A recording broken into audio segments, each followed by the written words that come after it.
नमस्कार, यूपी की बात में आप सभी का स्वागत है और मैं हूं आपके साथ ज्योति सिंह। लोकसभा चुनाव के 7वें चरण में सबसे वीआईपी सीट माने जाने वाली वाराणसी सीट पर सबकी नजरें टिकी हुई है। पिछली बार के मुकाबले इस बार काशी का चुनाव कई मायनों में अलग दिख रहा है। जहां एक तरफ बीजेपी इस सीट पर जीत का दावा कर रही है, वहीं दूसरी तरफ सपा और कांग्रेस भी इस हॉट सीट पर जीत का दावा करते नजर आ रही है। लेकिन इस बार के चुनाव में बीजेपी के अलावा सपा और कांग्रेस के लिए ये राह आसान नहीं है। देखिए हमारी ये खास रिपोर्ट।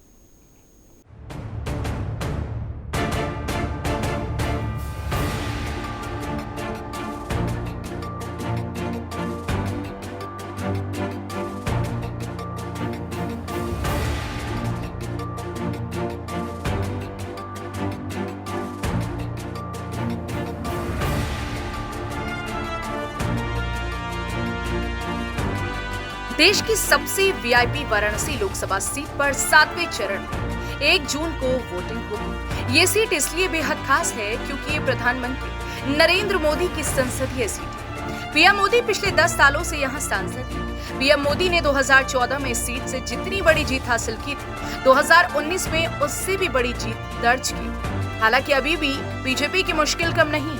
बीजेपी ये तो मान रही है कि वह ये सीट जीत जाएगी, लेकिन उसका फोकस जीत का अंतर बढ़ाने पर। वहीं बीजेपी के अलावा सपा और कांग्रेस के लिए भी राह आसान नहीं। इंडिया अलायंस भले ही ये दावा कर रही हो कि वो जीत दर्ज करेंगे, लेकिन उनके लिए समीकरण अपने पक्ष में करना आसान नहीं। आपको बता दें कि भारतीय जनता पार्टी 2024 में प्रधानमंत्री नरेंद्र मोदी की जीत के आंकड़े को और बड़ा करने की तैयारी में, ताकि एक नया कीर्तिमान स्थापित हो सके। इन तमाम बातों के बीच इस बार वाराणसी सीट पर चुनाव बेहद अलग हो गया है। ऐसे कई समीकरण हैं जो पिछली बार से अलग हैं। ऐसे चुनाव पर भी इनका असर देखने को मिलेगा। हालांकि वाराणसी में इस बार जो सबसे दिलचस्प बात है वो ये है कि इस बार पीएम मोदी के मुकाबले काफी कम उम्मीदवार मैदान में। साल 2014 में 43 उम्मीदवार प्रधानमंत्री नरेंद्र मोदी के खिलाफ चुनाव में दिखाई दिए थे। इसी तरह साल 2019 में 27 उम्मीदवारों ने चुनाव लड़ा था। वहीं इस बार ये संख्या पीएम मोदी समेत घटकर सिर्फ 7 ही रह गई। इससे वोटों का बंटवारा नहीं होगा और पक्ष हो या विपक्ष एक मुश्त वोट पड़ेगा। बता दें कि इस बार बीजेपी का मुकाबला करने के लिए सपा कांग्रेस गठबंधन मैदान में है, जबकि पिछली बार सपा बसपा ने मिलकर चुनाव लड़ा था। बड़ी बात यह है कि बसपा इस चुनाव में बेहद कमजोर दिख रही है। ऐसे में बसपा का दलित वोट और मुस्लिम एकजुट होकर इंडिया गठबंधन के पक्ष में दिख रही है।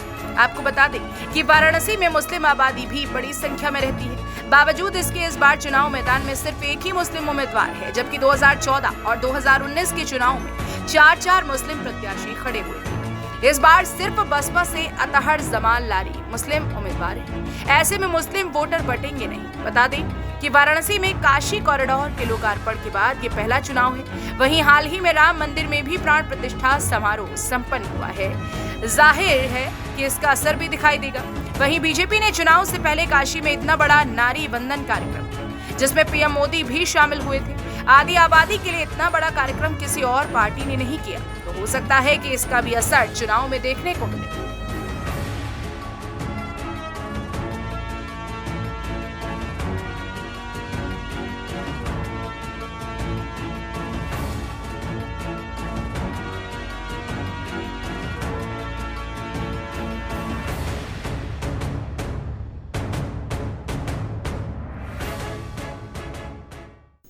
कुल मिलाकर यूपी के हॉट सीट वाराणसी में 1 जून को चुनाव होना है। लोकसभा चुनाव के इस अंतिम चरण में इस सीट पर जहां बीजेपी को कड़ा मुकाबला करना पड़ सकता है, वहीं विपक्षी दलों को बीजेपी के वोट बैंक पर सेंध लगाना भी आसान नहीं होगा।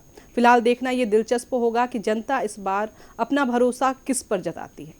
फिलहाल इस खबर में इतना ही। आप देखते रहें यूपी की बात।